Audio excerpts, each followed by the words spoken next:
இங்க இருக்கிற 14,400 பேர்ல எனக்கு தேவை அந்த ஒரு கூலி, அந்த ஒத்த கூலி.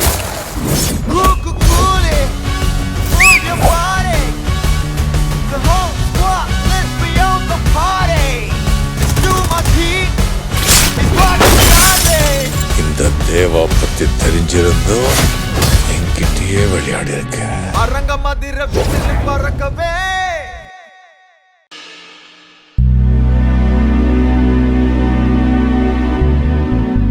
சரவணா, சரவணா, என்ன பண்ற? வெக்கமா இருக்கு. எனக்கும் தான். திரும்பு திரும்பி என்ன பாரு.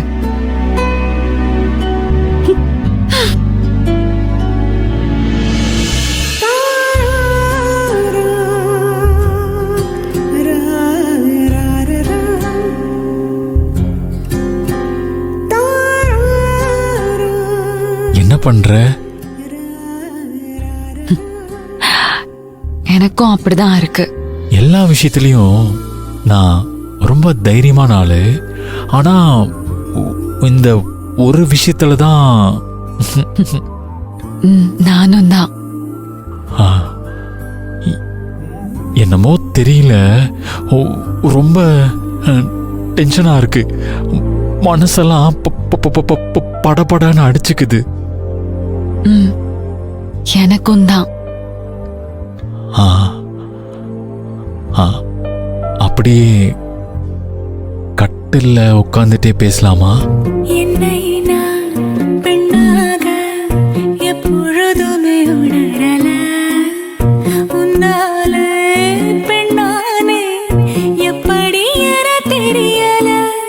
விலகி இருந்திட கூடுமோ பழகும் வேளையிலே, விவரம் தெரிந்த பின் மூடினால் தவறுதான் இதிலே. ஏனடா இது ஏனடா, கள்வனே பதில் கூறடா.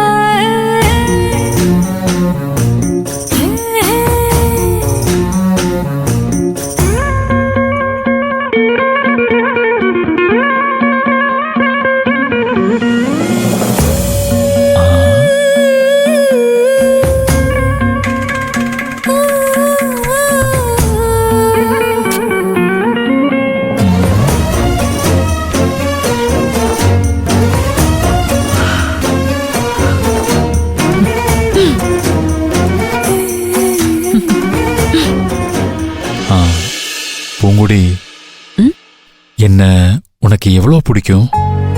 ரொம்ப. ரொம்பன்னா ரொம்ப. எவ்வளவு பிடிக்கும்னு கேட்டேன். இவ்ளோ பிடிக்கும். உனக்கு?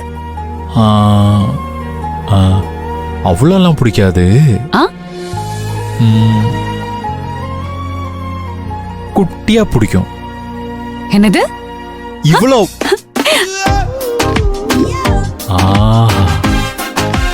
என்னன்னு மச்சான் சொல்லு மச்சான். பூங்குடி மச்சான் என்ன மச்சான் இது? நாங்க ஒரு பேச்சுக்கு தான் ஆரம்பிச்சோம், ஆனா நீ உண்மையாவே உன் கற்பனைக்குள்ளேயே போயிட்டியே. வெக்கமா வருது போடா. ஐயோ, என்னடா ஒரு பேச்சுக்கு சொன்னதுக்கு மச்சான் டீப்பா போயிட்டானோ? ஆமாண்ணே.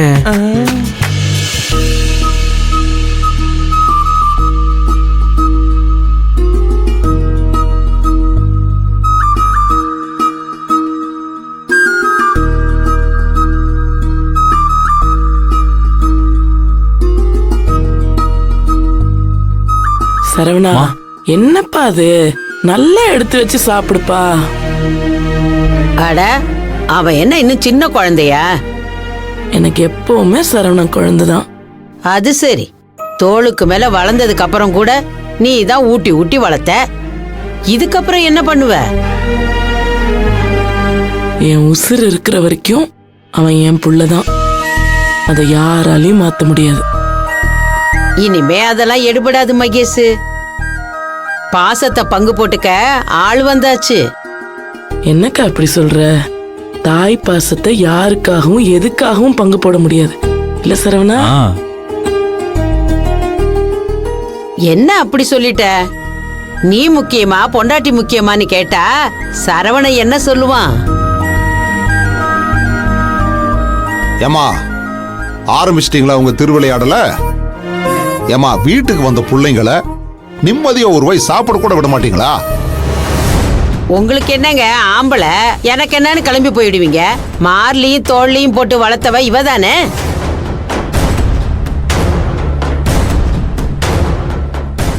இவ கிட்ட கூட சொல்லாம சரவண கல்யாணம் பண்ணிக்கிட்டான். தான் புள்ள தான் கைய விட்டு போயிடுவானோங்கிற பயம் மகேஷுக்கு இருக்கத்தானே செய்யும். பெரியத்த, ஒரு நிமிஷம் இங்க பாருங்க. உங்க புள்ள இன்னைக்கு காலையில தான் என்னோட கழுத்துல தாலி கட்டினாரு.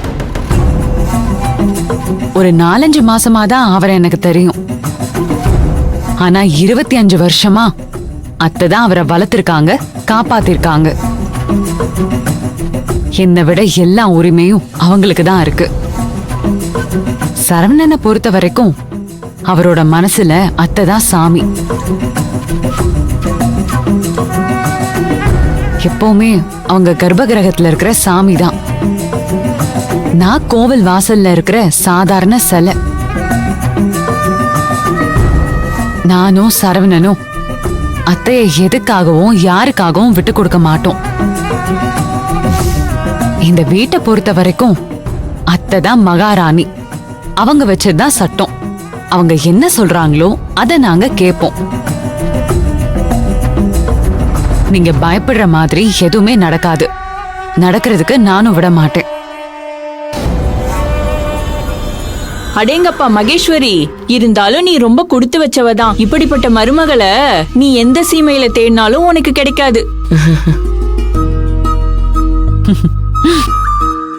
மூத்த தாரத்து பிள்ளைய உன் பிள்ளை நினைச்சு வளர்த்தல்ல, அதுக்குதான் உன் மருமகளே உனக்கு மகளா கிடைச்சிருக்கா.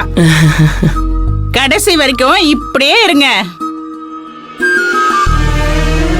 அப்புறம் என்ன, இந்த நல்ல நேரத்துல நாம எல்லாருமா சேர்ந்து ஒரு நல்ல முடிவு எடுத்துருவோம்.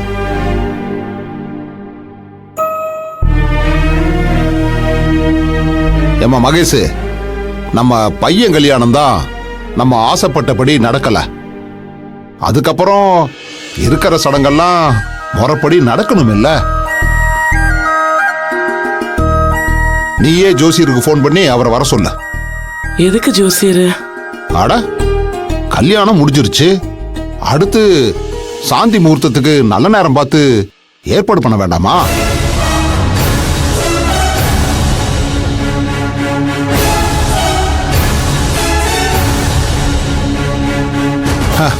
மாமியார மருமக புகழ்றதும் மருமக மாமியார பெருமைப்படுத்துறதும் கேட்கறதுக்கே மனசுக்கு எவ்வளவு சந்தோஷமா இருக்கு தெரியுமா? அந்த சந்தோஷத்தோடயே இந்த சடங்குக்கும் ஏற்பாடு பண்ணிடுவோம். என்ன மகேஷ் பாக்கற? ஜோசியருக்கு போனை போடு. சரி இரு.